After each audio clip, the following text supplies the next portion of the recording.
Hey everybody, welcome in. Jesse Montano, Meghan Angley, and we're here at Ball Arena on a non-game day. It's quiet. It's kind of weird to be in. It's like being in school after hours, you know, Megan. We just got done with Avalanche Media Day. We heard from Jared Bednar. We heard from Gabe Landeskog, Nathan MacKinnon, Cale Makar, Devon Toews, Marty Netjes, Victor Olofsson. A lot to unpack. Some good sound to hear. So we're gonna unpack all of it and even preview a little bit of what we're expecting to see tomorrow out at training camp. But as always, you guys know, want to remind you about our great friends over at RefiJet. Did you know you could refinance your auto loan? Well, with RefiJet, you could save almost $150 every single month, all with just a soft credit pull and zero hassle. Flexible terms, lower payments, and maybe even some cash back in your pocket, all from your car's equity. RefiJet does the work. You get the savings. Start today at RefiJet.com, the faster, easier way to refinance.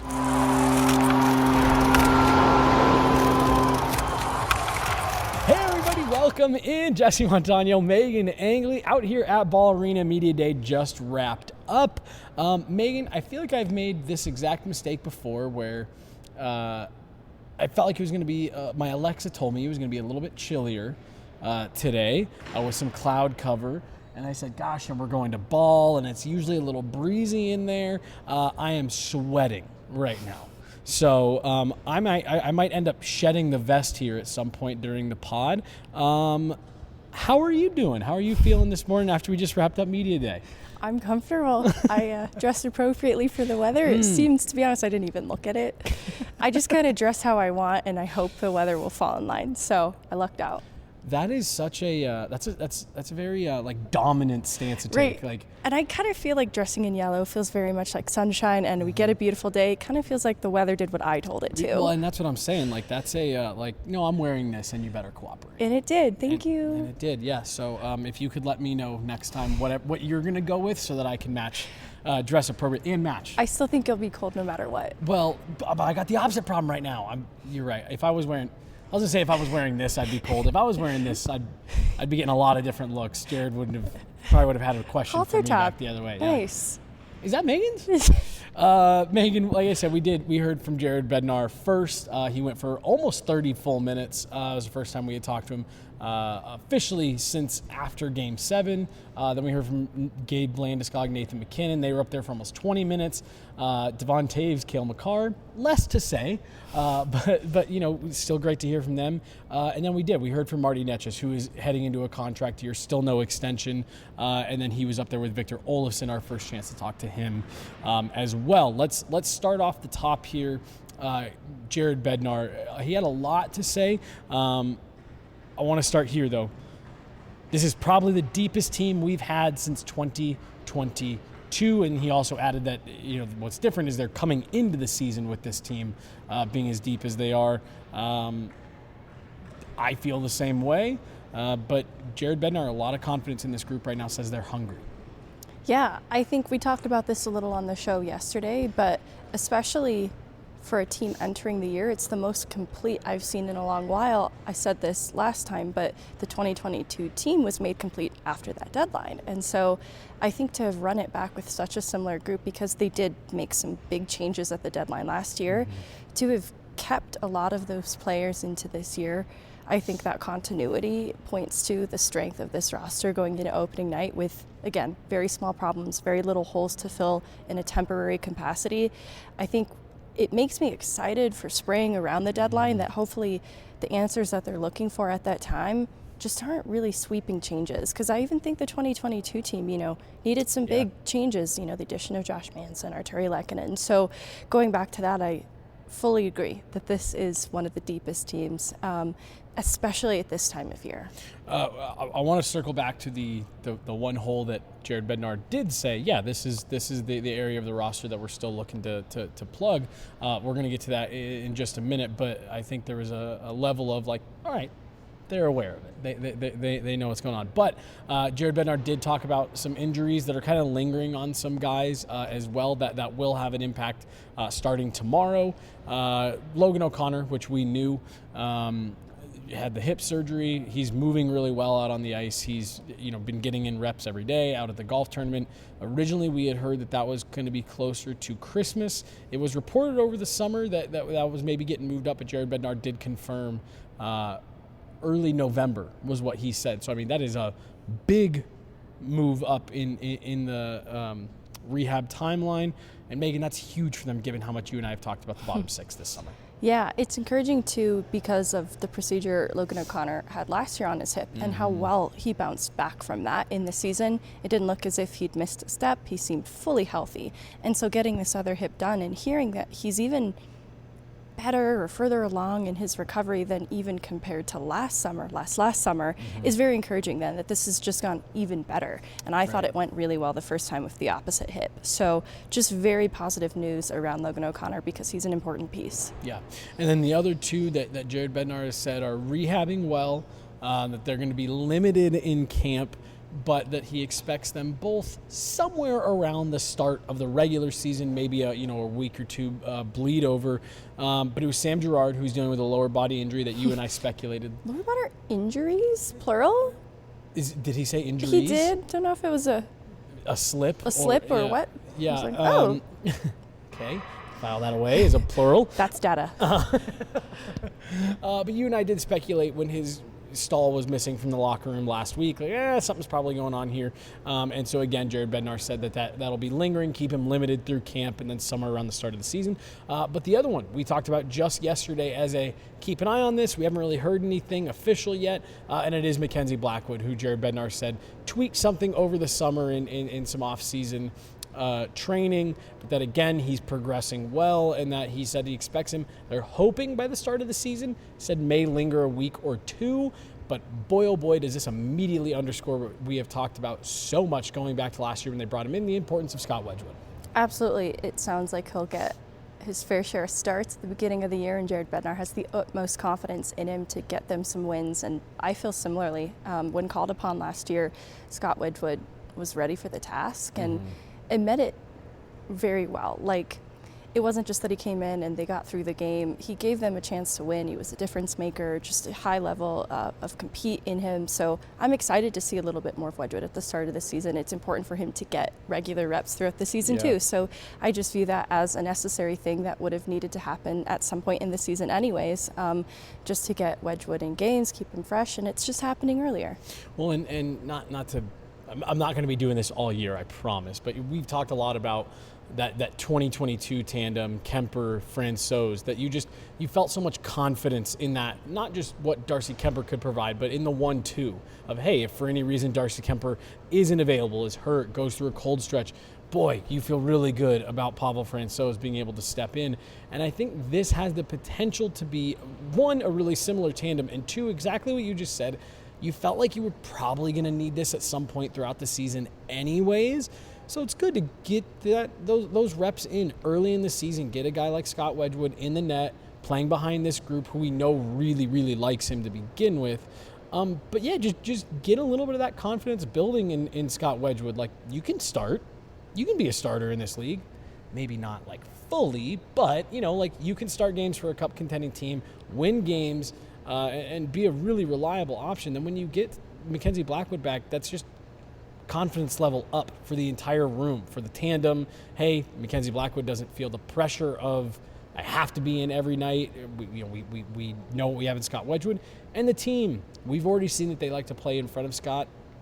It's just another motivator that right off the bat, like you said, we're getting him in there and he's getting part of it. He's getting to be part of it, and he's getting involved right away. Yeah, especially looking at the Dallas Avs series, how that's the Mackenzie Blackwood show. He hasn't been in game action in a while, so it actually feels really good for him to start the year in net. That's a great point. You can forget when you get into the playoffs because they're playing games. Also, it's like, there's a guy there who hasn't played in a game in a while. That's an excellent call out, Megan. One of the other things Jared Bednar talked about was something that we've really wondered about over the last couple of months, ever since this decor kind of shook out to where it landed. I'm dying to know what's funny. I'll tell you. Okay. You'll laugh. Someone asked the question of, for right-handed defensemen, how are you going to handle this? And Jared Bednar basically said, we're going to move guys around and try different things, but he did say the guy that's going to get the first crack at playing on his offside, see what we can do, is going to be Sam Malinsky. We kind of thought that would be the case. We get the confirmation this morning. Your thoughts on that? That wasn't why I laughed. I thought we were going to the bottom 6. So I'll save my laughter. No, it's okay. This is an important part of the conversation too. I'm excited to see he'll give him a chance because I think Bednar has been reluctant to play guys on their offside going back to Bowen Byram, who I didn't think did a bad job. It just, you can tell the difference when they are playing on their offside, right? Even a really highly skilled player like Byram just didn't fully earn the trust of Bednar doing it. So I'm nervous as well that there's just nothing Malinsky will be able to do to competently play on his offside to like appease Jared Bednar because he just really loves his true righties, true lefties on their appropriate side. So all that said, I'm still excited that we're going to get to see it, and all of us, we get to weigh in on it, and some of it might be undeniable, right? Like he just might be so positionally sound on his offside that it helps to resolve an issue at the start of this year, especially with injury to Gerard now. That's 2 left-handed spots on the back end that they'll need to answer for. So if they can at least have a solid option in Malinsky there, then it's a much smaller problem. I don't think it's a big one anyways, but especially with the injury to Gerard, it just added emphasis to them needing to balance that left side. And I'm excited to see how Malinsky handles the challenge because this could go the other direction in that it really wins favor with Jared Bednar if he does a great job there. Well, and so that's what I was going to say. And that's actually going to be the prediction that I'm going to make here, Megan, is that I think Sam Malinsky is such a smart player. I think he does so many little things well. I think he's such a great skater. I think he makes great reads. I think, well, let's say if there's anybody on this back end that can do it, it's him. But I think Cale Makar could do it pretty well. I think Devon Taves could do it. Point being, from the guys that we were looking at as a real possibility, I actually have a lot of confidence in Sam Malinsky. And I'm looking at this as Jared Bednar saying, I have the confidence that this is a guy that could do it. Right.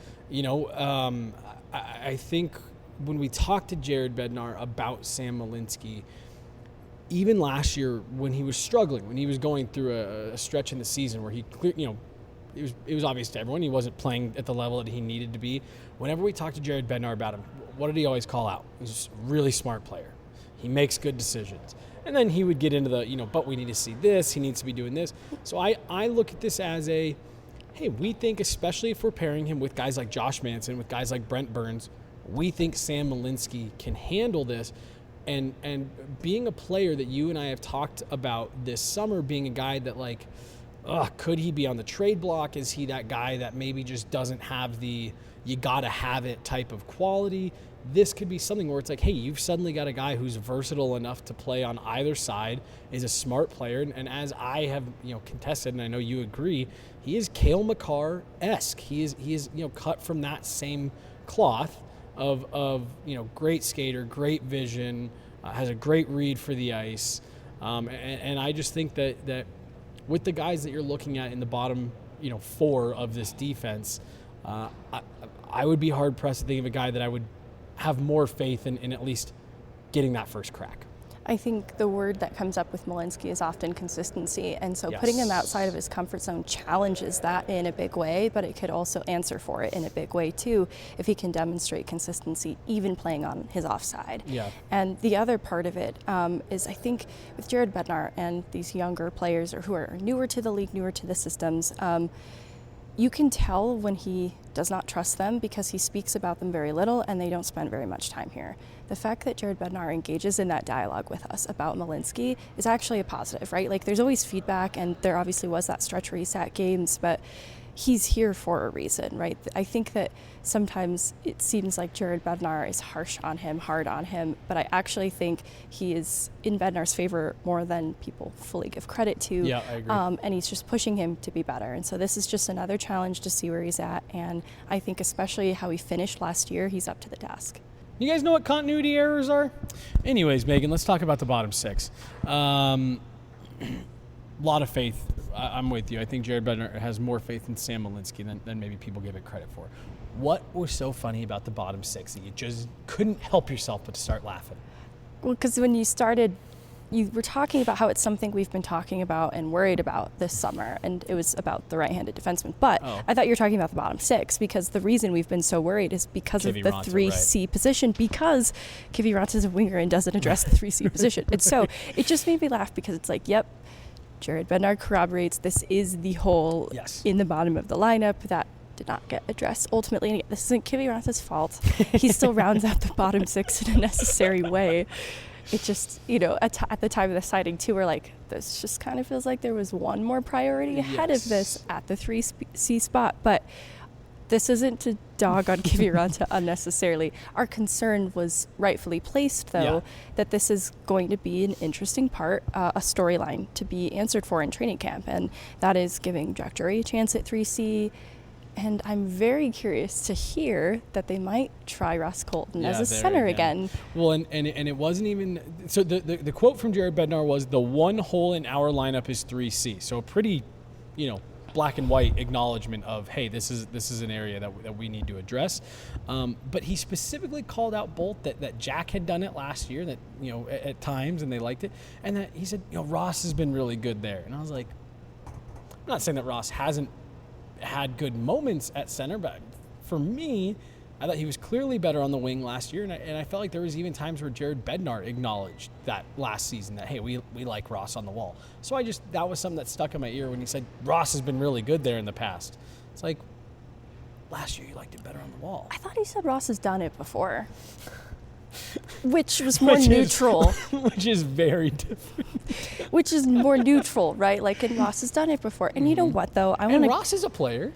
No, Ross deserves more credit here. Why am I calling him by his first name like Hank Kempf and his full name? Anyways. Yeah, it's Ross. Colton deserves more credit here, because when the Johansson year happened, he wasn't working out as 2C. Ryan Johansson was moved down in the lineup. Ross Colton elevated, and that was his first year as a full-time C, and he did a pretty good job, right? Like, not enough to be a permanent solution as a 2C, but all that to say, I think he was perfectly adequate as a 3C. It's just seeing him on the wall, the success that he had, you're like, well, we can get more out of this player if he's on the wing. And so, to me, it's not really a demerit of Ross Colton as a center, more so a strength of him as a winger. And I agree with that for sure. With Jack Drury, he did play for a little bit in the regular season at 3C and did fine. And honestly, too, I think he facilitated some opportunities offensively that I think you're going to be more balanced if you still have Ross on the wall and Jack Drury down the middle. But I'm not abandoning Ross Colton as a center. I want to see it again. It's been a while. Well, and you asked the question to Jared at the end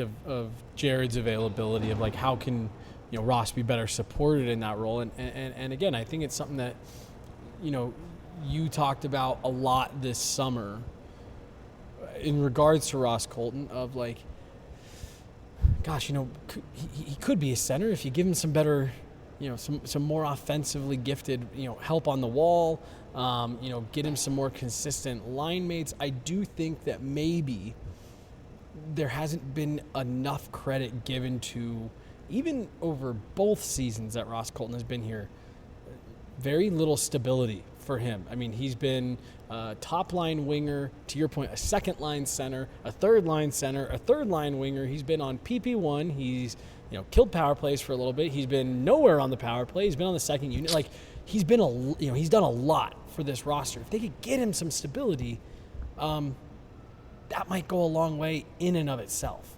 Yeah, and I think it's about finding the right talent, which won't look stable at first. He's going to be tried with a couple different options, and this is what I keyed in on. Pretty interesting is, we kind of had the projected third line as Drury, Colton, and Olofsson, but Olofsson was being talked about in a top six capacity in earlier questions, and then in answer to this question as well.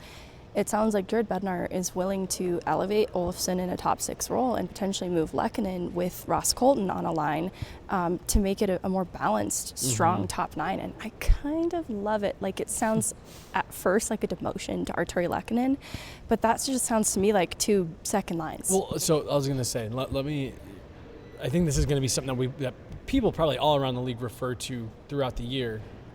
What was it that was so much that was talked about Florida in that Stanley Cup final? Gosh, it doesn't feel like they've got, a fourth line. They've just got exactly what you just said, a first line, two second lines, and a third line.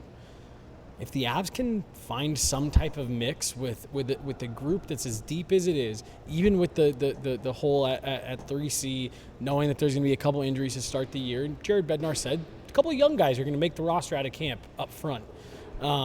Even with all of that, I think there's the makings here of a team that's deep enough that, to your point earlier, gets you excited for when the trade deadline rolls around. It's like, all right, what's that one missing piece that you can add that is going to give you that ability to say, yep, we're not a 1 through 4 team. We're a first line, 2 second lines, and a third line team. And I think that's a great call out, Megan, that by making that little switch, while it maybe feels like, what, you're going to bump our Terry Lehkonen down to the third line? It's like, no, we're trying to figure out the right way to give ourselves a really, really solid middle six. And that's a term that I think you and I have used maybe more so than top and bottom six this summer is how do you really solidify that middle six there and give yourself an advantage? And maybe sliding our Terry Lehkonen down can do something like that. I'm excited too because the initial projection with Olofsson and Colton on a line seemed like you just had 2 shooters, and I'm curious who'd be the distributor on that line. Like, I think Drury can help in that, but I think Ross Colton has playmaking ability, but you just kind of need to decide the role each is playing. I'm sorry, I know the sun went behind a cloud. No, you're good. I think it's fine now. We're battling it here, folks. I'm sweaty. Megan's right in the sunlight. Ooh. Yeah, you got some nice cloud cover there, though. Yeah. If it could just... I asked it. I was going to say, could you just ask nicely. Could you demand that it just stays exactly like this for the rest of the pod? Middle six, they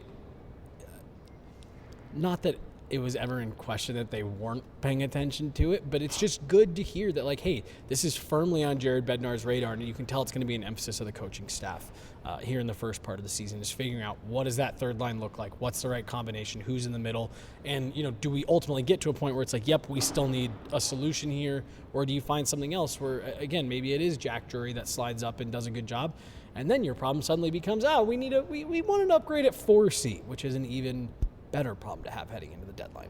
Absolutely. I think that Ross Colton's future in Colorado depends on them creating an environment for him to find success in. Mm-hmm. And, it can't come at the expense of other players. So that's where the Lehkonen part's curious, right? Like with maybe a little bit lesser opportunity. Mm-hmm. We don't even know how those minutes really finish at the end of the night, right?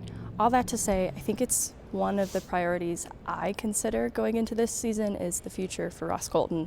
Kind of depends on him having more success this year so that he doesn't find himself in that tricky spot he was in last year before he got injured. 2 of the players that we talked about with Jared Bednar in particular, in the sense of how nice is it to have some clarity on these guys in a way that you haven't the last couple of summers. Val Nichushkin, Gabe Landeskog.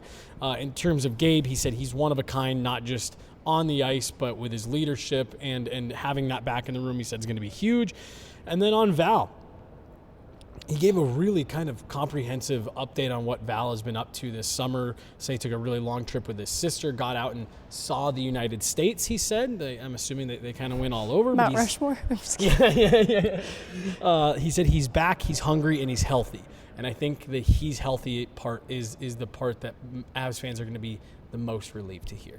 Yeah, it's huge. I know his availability gets called into question in season, just, different lingering injury stuff always seems to crop up, and my hope is that what he's worked on this summer to get healthy has helped him to take a step forward and be more available to the Avs throughout the season. And I'm excited because he's an extremely important piece in that top 6 puzzle that we're talking about that at first glance looks really solid. It doesn't look like it needs really tinkering. There's just lots of options, but without him, you take him out of the equation and suddenly it feels very incomplete. Well, and when the Avs first brought him in and he was on that goal drought, you saw the work ethic and you saw the things that made you say, like, I totally get why the Avs like this guy. I totally get why, they brought him back, why they took a chance on him with the Show Me deal in that first year that he was with the Avs. And it was just an upward trajectory all the way to that Stanley Cup final where he kind of took over and dominated. And it just felt like it's been a challenge to get back there. Now, we don't need to get into the hard speculation of why that could be, what was going on, whatever. Everyone kind of knows the situation with Val. But from folks that I've talked to, part of the reason that the Avs were so interested in bringing him back over from Russia was because, it was their understanding he had gotten himself right. He was in a good headspace. He was thinking clearly, working hard, back to kind of his old self. If you can get back to where he was, that's just a couple of years ago. And even though he's been very good the last 2 seasons, it's, there's been injuries, there's been all the other stuff. If you can get him back in a similar headspace to where he was when you first brought him in 3-4 years ago, combined with the player that he has become and been able to grow into in this system, he's invaluable. We asked kind of tongue-in-cheek, a couple people over the summer about like, hey, at full health, 100% availability, is it Mikko, is it Val, who would you rather have? I'm not necessarily going to, relitigate that per se, but like the point of that question is Val Nichushkin is a very good player when he's on top of his game, and being able to get him back for the Avs is going to be, you can't measure that, and having some certainty around him, I think is just massive for the whole organization. And looking at his last year, he didn't get to start the year with the Avs. I even think just the small difference of having him start with this group out of camp is going to be really important for how they start this season. And I think, some of the up and down results we saw, obviously goaltending was a part of that last year as well. Mm-hmm. I think that he has the ability to stabilize this group, especially, missing little pieces to the lineup. Mm-hmm. All right. Anything else from Jared that stuck out to you? Like I said, you can catch that entire availability over on the Guerrilla Sports YouTube and our X, and we'll of course have a bunch of clips out from it as well. Anything else that stood out to you from Jared? No. Let's move on. Gabe and Nathan MacKinnon came up next. Are we to go through each one? Just kind of briefly. I'm not as thoroughly what we just did for Jared. Perfect. Jared had the most talking points that I wanted to make sure we hit on. Injuries and guys coming back, things like that. Really, Megan, where I was going to go with this off the bat was I think maybe the best part of Gabe and Nate was Gabe was just up there business as usual. And while we've heard from Gabe a lot over the last couple of years in these types of settings, it's always been about like just looking forward, just looking ahead. And he even acknowledged, like, it's just really nice to be back to business as usual here. Yeah, it's as if he never left. And I think everyone getting to town as early as they did and having those kind of unofficial captain skates helped everybody to get back into the swing of things a little early too. And so I think it's at a point for Gabe and for the rest of the team that's here, it already feels normal. I don't think there's going to be any weirdness because he was so sorely missed. And I think that's also evident. It's just in seeing the light playfulness of Nathan MacKinnon up there with him. Doesn't he seems to bring out a jovialness from Nate in a way that not a lot of other guys that we get to see can. Do you feel that same way? I do, and I also think that Nathan MacKinnon has worked on how he processes emotions over this summer, just based on how he answered questions, to be honest with you. It's something he's talked with me about in the past with mental health. And just hearing him talk about how he didn't want to dwell on the negatives, dwell on the sting of the loss and use that as a source of motivation, because he didn't necessarily find that to be a great source of motivation. He said, I don't know if you can, just power yourself off negativity. And so he instead turned his focus to the positives, and I thought that was a very healthy mindset to have. And so I think hearing him talk about even the lack of composure in the third period in Game 7, this seemed like another example of just where he's focused on how he processes the emotions, even inside a game, on the ice. And he talked about it with respect to the whole team, right? Like, we needed to have more composure, and he talked about it too through this lens of like better processing the challenges, right? Like that obviously suddenly and abruptly came on in that game, being able to better process that emotionally and move forward with it. And I just thought all of that pointed to someone who's been doing a lot of inner work this summer, and I think that's great. Well, and he said we need to figure out why it spiraled in the third. And I thought that was because, obviously these guys talk a lot and there was exit meetings and all that stuff. But I, again, just thought that was like I don't even necessarily want to say really mature way of looking at it, but just like, so the right mindset you want of like, yeah, we're turning the page on it. But we're taking the lessons out of that and moving forward because it kept you from achieving your goal, right? It wasn't just like, oh man, we collapsed in the third and we missed out on those 2 points. Like, no, that was in the most critical moment at the most critical time of the season. And I just love that, like, hey, no, we need to get to the bottom of why the bottom fell out. He said, it wasn't as if there was an absence of urgency. They obviously wanted to win, and so kind of turned the focus back to then how reactive the group was to the shocking turn of events in that game. And so the takeaway I got from that was we need to learn how to be less reactive to the tough moments in game. And he's kind of talked about that with himself before, how he can work on being a little less reactive to things. So just to hear him continuing to apply that seemed really significant. Well, and taking accountability on stuff as well has never been, something that Nathan MacKinnon doesn't do well, but he's asked about the power play in that first round. And one of the first things he said, I didn't do enough to create, and I have the puck more than anybody. So putting that ownership on him of like, yeah, we got to do better. I mean, they fired their power play coach. Clearly something had to change, but for him to come out and be like, yep, it starts with me. I've got the puck on my stick the most on that power play. And I've got to do a better job of driving things. But he also made sure to point out, like, part of what made it so frustrating was from the time Marty Netchis got to town to that first round playoff series, they had one of the best power plays in the league, Megan. Yeah, and I think there were differences in what they were doing on the power play in the playoffs compared to what they were doing in the regular season, and that deviated a little bit from what brought them success. But I wouldn't pin it on Nathan MacKinnon's shoulders. He was actually one of the sole players able to score on the power play. And so I think it's important, though, for the leader on the power play in particular to take ownership of the direction that it's headed. And I thought it was interesting, too, Cale Makar's answer to the addition of Dave Hackstall, because this is the sense I get, but he didn't say it in these words, that this group has been on the power play, kind of the same five-man unit. Yeah. Netchis is new there. That it doesn't really matter who the voice is behind the coach of the power play, because it's up to the players ultimately to drive what it's going to do, how it's going to do, and to work through the problems that they encounter. So I still think Hackstall, in bringing a different perspective, and I think he's got an attention for detail and a high level of expectation that they're going to really appreciate. But ultimately, I think, Nate is right to turn it inwards, but it's not like solely on his shoulders. Yeah.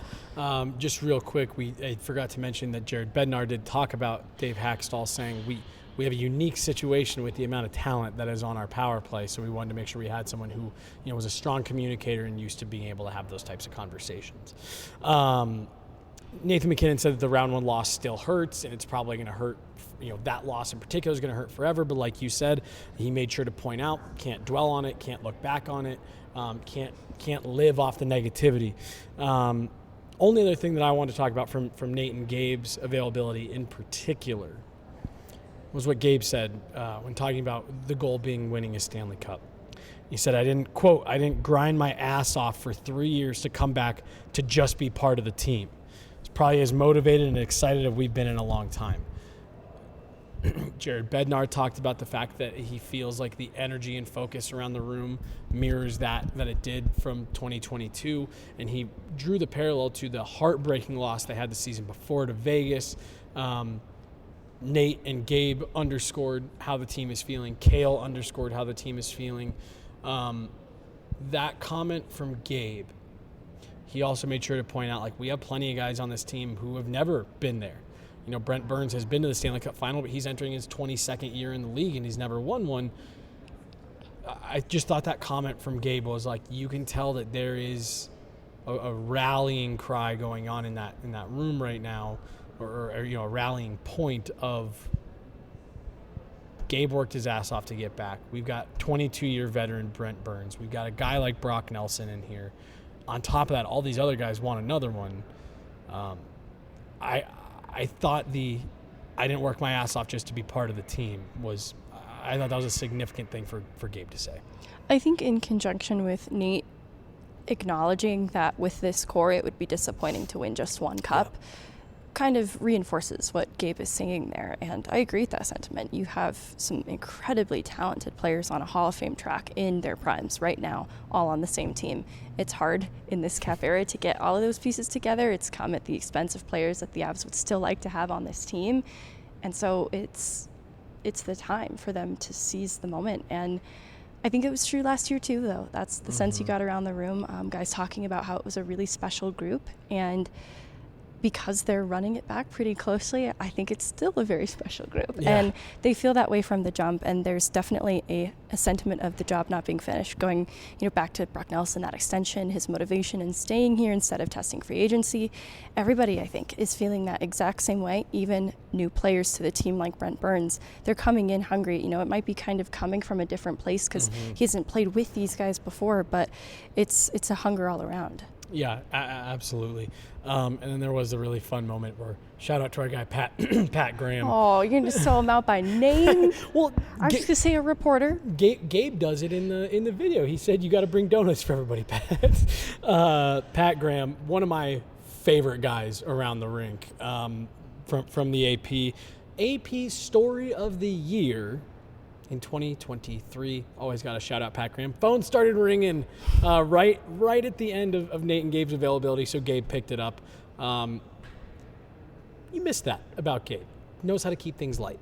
Yeah, that was really funny. What a special moment for Pat's brother to have just casually chatted with Gabriel Landeskog today. And didn't even fully realize, because Gabe didn't say, like, hey, this is Gabe Landeskog. No, blah, blah, blah. I wouldn't know. So it wasn't until after Pat had to tell him. He was like, hey, your phone call might make its way around the internet a bit, just so you know. Cale Makar, Devon Toews in mid-season form, Megan. Didn't have much to say, but again, that's kind of the quiet confidence that those two operate with. I think Cale Makar's trying to set the tone early. Like, you guys, I'm really great with media all year. Please don't get carried away. Just please be mindful. Please be polite. Because you're right, he was a little withholding in the press conference, but still both very kind. I actually think Devon Toews gave us more than he normally would. But yeah, I think, I took away the answer from Cale Makar on the power play, and then just the excitement from both players with the opportunity to add Brent Burns to the D-core. It's obvious that his addition to this group just makes them well-rounded in every way, and it helps everyone.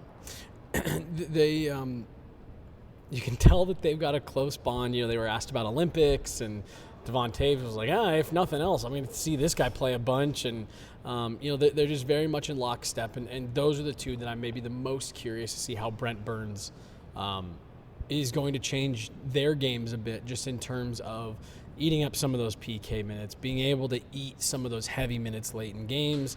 But yeah, like you said, nothing crazy revelatory from those two. Anything that stuck out to you in particular from Toews or Makar?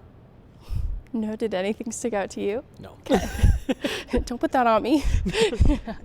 And then last, we got to hear from Victor Olofsson for the first time. I loved what you asked him about the emphasis on his defensive game, and he said, like, I'm a guy that likes to put the puck in the net. I think I can score goals, but he circled back and said, like, I understand that this is, like, being strong and smart in your own end is critical to being a successful NHL player.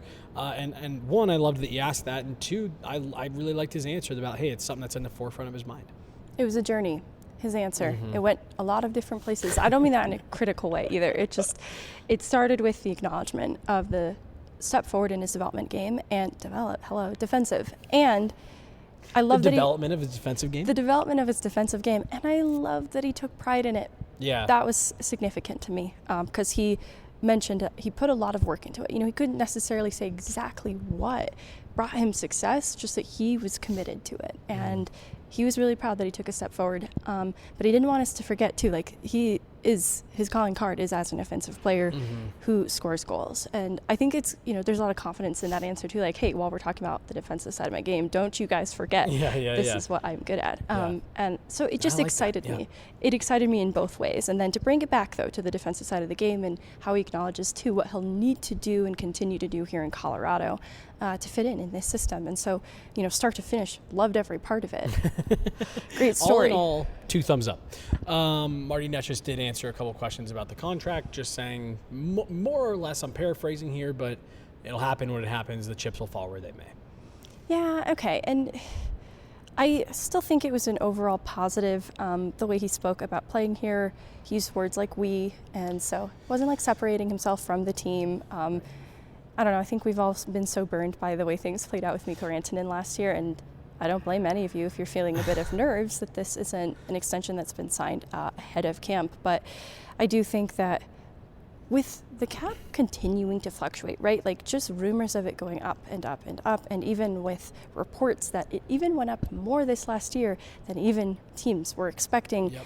There's a lot of perfectly reasonable explanations for why this hasn't been done yet, because he's kind of waiting for the market to settle, and it might not ever fully settle is kind of the other part of this. So I think he's just trying to strike that balance, probably with the advice from his agent too, of seeing some of this through. Like, I don't know that they specifically wait until that Kaprizov contract is settled, if it does. If it gets there, yeah. And so that's the other thing, right? That's up in the air right now, so it has a loose connection to then what Marty Necas has to consider with his next contract. But when you look at how he speaks about how he's enjoyed his time here, his fit here, I even love Nate specifically calling out Necas, his addition to the power play, bringing them immediate success. I think there's a lot of positives. I don't think Marty Necas is unhappy here or uninterested or motivated in continuing to play here. I think just from a career future standpoint, he has a lot to consider, to include, he finishes a career year with some really good immediate returns coming to Colorado. His career success could be made better playing in Colorado. Absolutely. And so that's another part for him to consider that I think he is. Well, and not only that, but I'm sure there has to be some consideration from his agent going, Marty, you're about to get a season playing next to Nathan MacKinnon. Let's wait a little bit here and see where these numbers start to fall, and then we'll find the right number for you. Couple things here. One, I think there was hesitancy from Avs fans from the jump, because when Marty Necas was one of the pieces coming back in the Mikko Rantanen deal, one of the first reports was, well, contract talks weren't going great in Carolina. There was some speculation that he was maybe going to be asking for more than what they were going to be willing to pay. So I think there was that kind of initial are we going to run into the same thing here? Then at the end of the season, you get that report, not fully sure where it came from, for Kyprios to say it, but that, hey, there's a potential that Marty Necas isn't happy in Colorado and they might want to move him because if they don't know if they're going to be able to get him signed. So you had that. Then, like you said, the burned by the Mikko Rantanen thing, or burned by the Mikko Rantanen thing for fans. And then on top of all that, Megan, we're not just sitting here talking about Marty Necas is unsigned going to camp, Kirill Kaprizov, and even Roslovic is still unsigned. What's his name? Oh, Connor McDavid, also unsigned, due to be a free agent next year. The market's in a weird place. Like you said, with the money going up, you just had Kirill Kaprizov reportedly turned down 8/16. I'm so skeptical of that, because to me that says he doesn't want to be in Minnesota long term. Correct. I that agree. Doesn't seem like an issue with the money. That's a crazy amount of money. And Elliot Friedman was making the point of there might be a lot of people out there saying Kirill Kaprizov isn't worth $16 million, but he might be worth that to Minnesota. That I agree with, and which is why I agree with you. That just to me says he doesn't want to be in Minnesota anymore. But it's if that contract doesn't get resolved, well, that was kind of the comp that a lot of people, not like a comp for Marty Necas, but that was what people were looking at to, hey, this is going to reset the market and all the winger deals are going to be signed based off that. If that doesn't get done, that throws a wrinkle into things. And we've got a couple players right now that are not holding out, but that are making sure that they get the deal that they want in the place that they want to be. And Marty Necas might be a branch of that.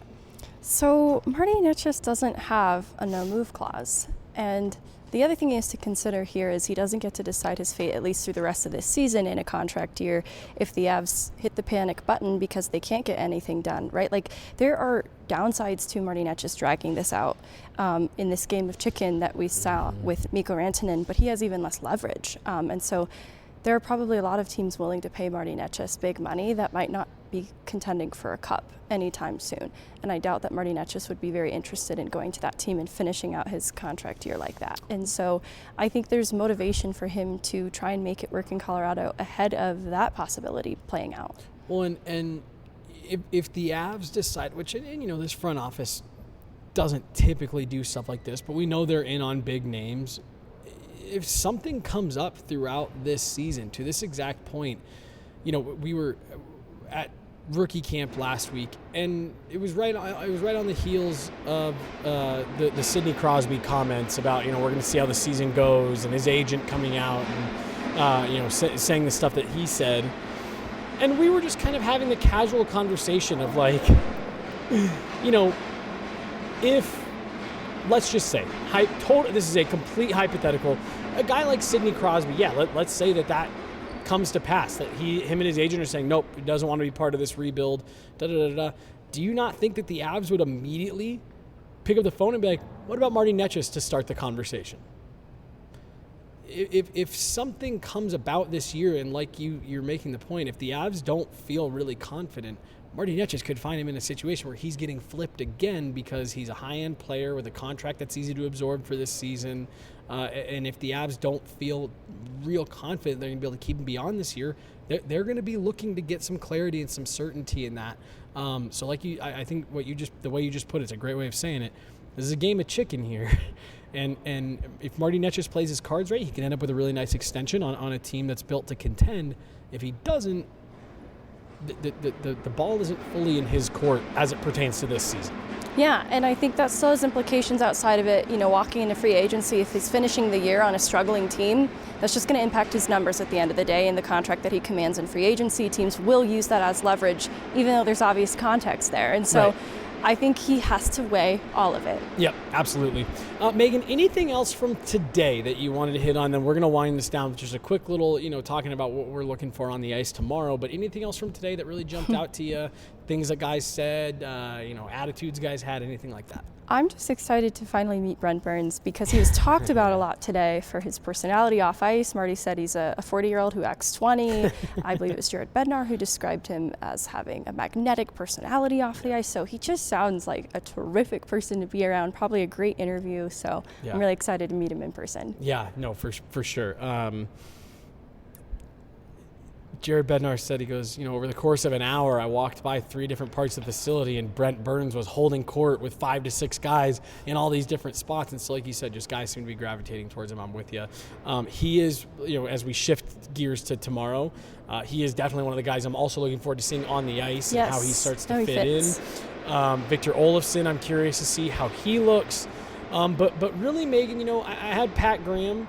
You know, when we first sat down, he looked at me and he goes, all right, well, so what's the story for today? Like, what do you think? And I said, you know, Pat, my number one takeaway from this Avs group going into today and then tomorrow is that there's not a lot of big stories. It's business as usual. And they had a nice quiet summer, and they're able to just kind of focus on the team and focus on getting on the ice. So, you know, one of the things that I'm most looking forward to tomorrow is how quickly, exactly what Devon Toews said, can we just get into the nitty gritty and not have to worry about, okay, well, what are they going to do? How do they handle it? Oh, man, with the goalie. No, let's just get into it and see what this team's got. It's one thing for them to say they're hungry, and it's another thing to see it. And that's what I'm looking for, is the intensity behind this camp. Nate said they're hungry. Gabe said they're hungry. Jared Bednar said they are hungry. And Val is hungry and healthy. Hungry what was and the third healthy. thing? Happy? Nope. Damn, and we just read it too. Oh, well, I don't think he's back. Oh. And Val is back. And Val is back, hungry and healthy. I always think about Jared's quote from, I believe it was Media Day 2022, or maybe a little bit after that. It's hard to be hungry when you're full. And at the time he said, I don't think our group is full. They look starving. And so I'm really curious to see what this group is going to do here. Any final thoughts for today? No. We're going to have another pod coming for you guys Friday from camp. Otherwise, just be on the lookout for normal check-ins tomorrow. I'm sure we'll be tweeting a lot, posting pictures, videos, all kinds of stuff from day one. of Avs training camp. But we're here. We made it. The next time we're talking to these guys, it's going to be tomorrow after official on-ice activities, Megan. We made back. it. We are so back. She's Meghan Angley. I'm Jesse Montano. We got Mark here with us today, helping make all of this happen for you guys. So thanks so much. We'll be back at it Friday. It's Guerrilla Sports Off Ice. We'll talk to you guys later. Thanks so much.